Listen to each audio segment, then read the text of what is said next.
Diz assim: tendo Jesus convocado os 12, deu-lhes poder e autoridade. Deu-lhes poder e autoridade sobre todos os demônios e para efetuarem curas. Também os enviou a pregar o reino de Deus e curar os enfermos. Ok? Então, eu quero falar sobre essas duas questões aqui: poder e autoridade. Pode falar essa?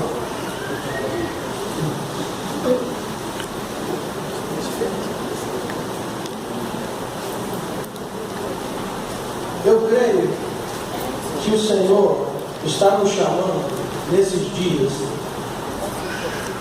para alçarmos autoridade, porque eu não acho que falta poder na igreja, porque poder foi liberado pelo Espírito, sim ou não? Sim. O que ele disse? Ficar em Jerusalém até que do alto vai ser liberado o quê? Poder. Sim. Eles ficaram em Jerusalém, 120 homens e mulheres e crianças. O que aconteceu? De repente, eles ouviram um vento impetuoso, viram línguas de fogo, o Espírito caiu sobre a igreja, começaram a falar em línguas, profetizar, e o poder foi derramado. Sim? Sim. Amém? Amém. O poder está disponível, porque o poder de Deus está relacionado à obra do Espírito sobre nós. Quantos tem o Espírito aqui? Deixa eu ver. Você tem o Espírito? Amém. Sim. Amém. Então você tem poder disponível para você. Vou repetir o que eu falei. Você tem poder de Deus disponível. Amém. Glória a Deus. Porque o Espírito está em você. Estamos juntos nisso? Amém. Sim. E as pessoas, eu acho que há uma procura muito grande de poder, busca de poder, como se fosse uma coisa mágica que eu vou buscar e gritar e o poder vai chegar. Mas onde que está o Espírito, gente? O Espírito está onde? Dentro de mim. Está fora ou está dentro? Nela. Está dentro. Onde que está o poder? Em mim. Está em nós. O poder de Deus está no meio de nós, ele está em nós, sim ou não? Sim. Nós temos poder disponível. Quantos creem nisso? Amém. Ok? Nós temos poder. Ele deu duas coisas para os discípulos. O que ele deu? Poder e autoridade. Você pode repetir isso? Poder e autoridade. Poder, a palavra poder é dunamis, né? É um poder explosivo. Tem relacionado com o Espírito sobre nós, que nos capacita a fazer coisas que nós não somos habilitados para fazer. As ferramentas do Espírito, o poder do Espírito nos capacita a fazer aquilo que nós não somos capazes de fazer. Quantos aqui acham que são capazes de fazer parte da edificação? Quem é capaz? Amém. De fazer parte da edificação do corpo de Cristo? Amém. Capaz? Você acha que você é capaz? Amém. Não, você não é capaz. Não? Você não. Achava que eu era. Eu tenho uma teoria. Posso contar a teoria? O João está rindo. É uma teoria, sério, é meu. Quando eu olho para os discípulos, os apóstolos, eu vejo o seguinte: eram 12 homens, já alguns adolescentes, alguns mais adultos, no caso Pedro, e um dia o rabino começa a andar, Jesus começa a andar na Galileia, ele começa a falar assim: você me segue. Aí a Bíblia diz que Pedro, ele era um empresário do ramo da pesca, pescador, a família dele tinha um barco, o cara não era de brincadeira. Pô, o cara tinha dinheiro, não era qualquer um tinha um barco naquela época. Aí o cara está pescando, daqui a pouco aparece Jesus com um rabino e fala assim: aí, me segue. Aí a Bíblia diz o quê? E deixando tudo, seguiu. Cara, nunca parou para pensar nisso? Pô, o cara deixou tudo que ele tinha, deixou até a sogra, né?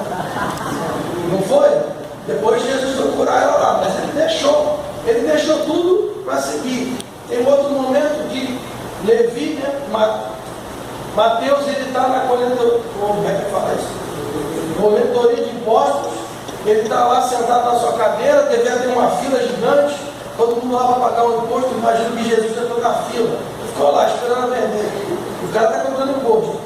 Aí chegou na hora assim, ele viu: Mateus, me segue, e vai embora assim, ó. Aí diz que Mateus deixou tudo e seguiu. cargo importante, não é qualquer um. Ela ganhava bem. Ele deixou tudo, era uma coisa muito louca. Aí eu fico imaginando, por que vocês querem fazer isso? Aí eu tenho uma teoria. A teoria é o seguinte: naquela época havia um costume no judaísmo que toda criança, quando fazia 7 anos de idade, todo menino com 7 anos de idade, ele ia para a sinagoga aprender sobre a Torá, sobre os princípios judaicos, sobre as escrituras. E com 7 anos ele ficava dos 7 até os 13, o seu bar mitzvah. Aí, com 13 anos de idade, os rabinos reuniam as crianças e falavam assim: ó, esses aqui são os melhores, esses aqui são os normais, esses aqui são os mais ou menos. E aí mandavam os mais ou menos e os normais para casa, e os normais eles iam para casa para aprender a profissão do pai. E os melhores ficavam com os rabinos com 13 anos. Com 13 anos, os judeus, não sei se você sabia isso, eles sabiam Torá de cabeça, os 5 primeiros livros da Bíblia. 13 anos. Saca Levítico? Aquele livro que você nunca leu? Então, o judeu de 13 anos sabe de cabeça. Ele canta o livro inteiro. É sinistro, né?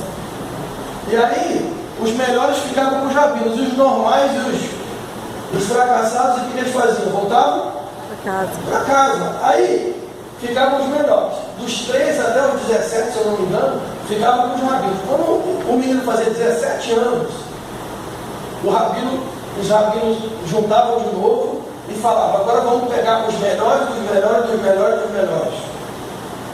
E o resto voltavam para casa. E os melhores dos melhores, dos melhores, dos melhores, os meninos mais extraordinários, eles se tornavam discípulos dos rabinos. No caso, Paulo era um deles. Paulo foi discípulo de um rabino famoso chamado Gamaliel. E foi aluno junto com Estevão. Estevão, que foi morto, foi aluno junto com Paulo.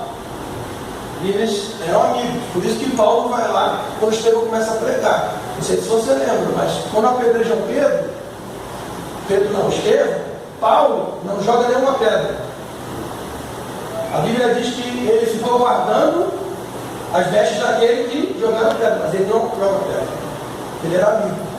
E quando ele ouve aquele testemunho, aquilo começa a abrir a cabeça dele. Mas voltando à história dos rabinos. Os rabinos chamavam os melhores dos melhores dos melhores, para serem seus discípulos. E os normais, os fracassados, os ruins, saca ruim, eles iam para casa aprender a profissão do pai. Por que Pedro era pescador? Era ruim. Hã? Era ruim. Não, por que ele era pescador? Porque o pai dele era pescador, é isso. Mas Pedro foi extraordinário? Foi um menino extraordinário, sim ou não? Não, foi um menino ruim, normal. Por quê? Porque ele não serviu no sistema religioso da época. Ele não servia para ser discípulo de um rabino. Ele era um rejeitado. Mateus, todos os discípulos, todos os apóstolos, João. Eu não sei se você sabe, mas você não parou para pensar? Qual que era a profissão de Jesus mesmo? Interessante isso, né? Por que Jesus era carpinteiro? Era ruim. Porque o pai dele era carpinteiro. Interessante que ele não serviu para o sistema religioso da época. Muito bom isso, né? Olha. E aí, um dia, Pedro está pescando. Aí chega um rabino na cidade.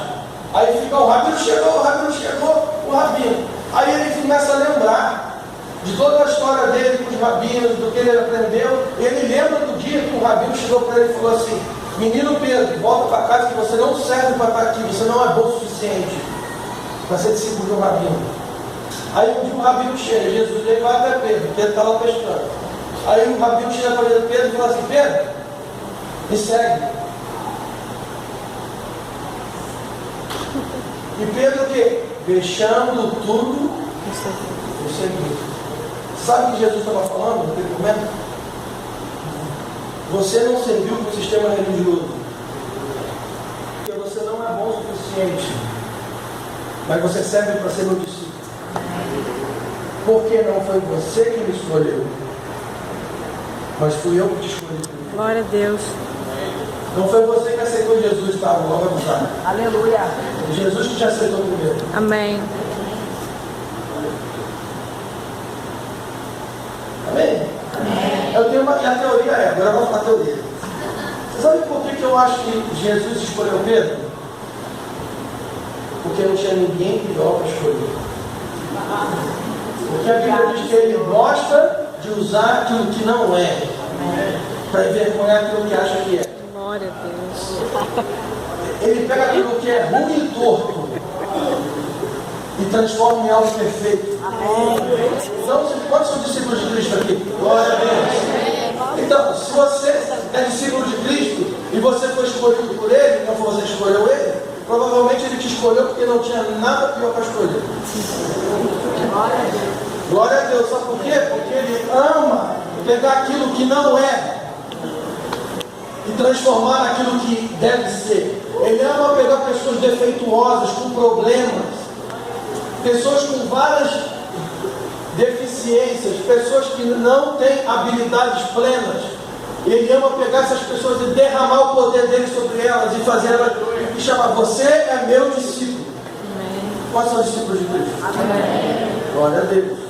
Poder tem a ver com isso. É o poder de Deus, o poder do Espírito que vem sobre nós, que nos habilita a ser aquilo, nos tornarmos aquilo que Ele deseja que nos tornemos. Não tem a ver com as tuas habilidades normais.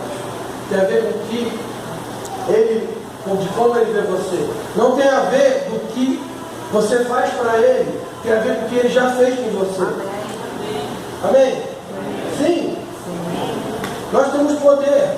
O Espírito foi derramado sobre a igreja, sobre os santos. O nosso problema não é poder. Nosso problema é que nós não temos autoridade. Eu estou crendo nisso. Nós precisamos de autoridade. E aí, a palavra autoridade, eu não sei falar grego, mas eu creio que se fala exousia. O que é autoridade? É jurisdição. Autoridade é autorização. Jurisdição e autorização.